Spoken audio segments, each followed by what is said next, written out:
গরুর মাংসের নামে আসলে কি খাচ্ছি আমরা?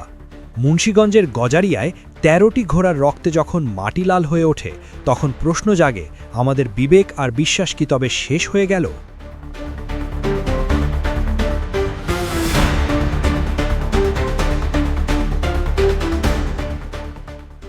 মুন্সিগঞ্জের গজারিয়া উপজেলায় চাঞ্চল্যকর এক ঘটনায় উঠে এসেছে অবৈধ মাংস ব্যবসার ভয়ঙ্কর চিত্র। স্থানীয়দের ধাওয়া খেয়ে ১৩টি ঘোড়া জবাই করে ফেলে রেখে পালিয়েছে একটি সংঘবদ্ধ চক্র। বিস্তারিত থাকছে মুন্সিগঞ্জ থেকে লিটন মাহমুদের রিপোর্টে।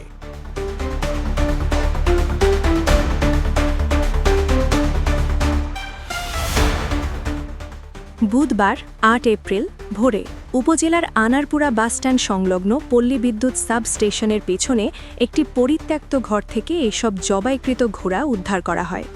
স্থানীয়দের ধারণা, এই ঘোড়াগুলো জবাই করে প্রায় ৩৫ থেকে ৪০ মণ মাংস বাজারজাত করার পরিকল্পনা ছিল চক্রটির।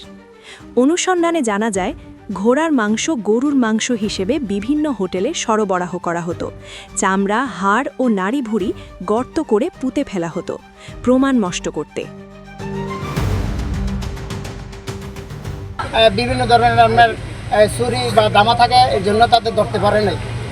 চিহ্নিতভাবে আমরা যারা থাকব, আমরা সর্বোচ্চ গ্রামবাসী, এলাকাবাসী তাদের শাস্তি চাই। আমরা এই কাজের সর্বোচ্চ নিন্দা জানাই।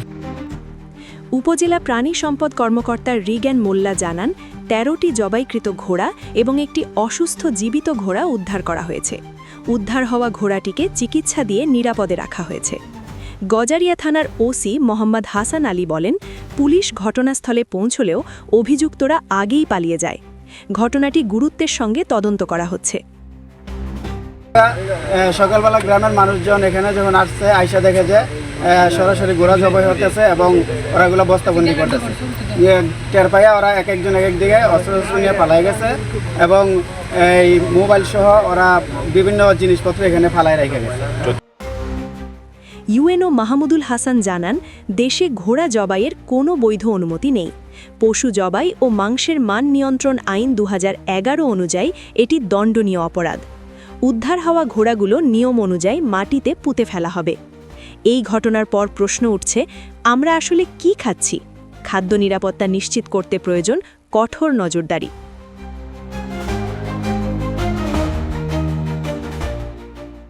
এই ছিল মুন্সিগঞ্জ থেকে আমাদের আজকের প্রতিবেদন। আর এমন গুরুত্বপূর্ণ ও সত্য সংবাদ পেতে চ্যানেল RA নিউজের সাথেই থাকুন। এতক্ষণ আপনাদের সাথে ছিলাম আমি সাব্বির আরাফাত।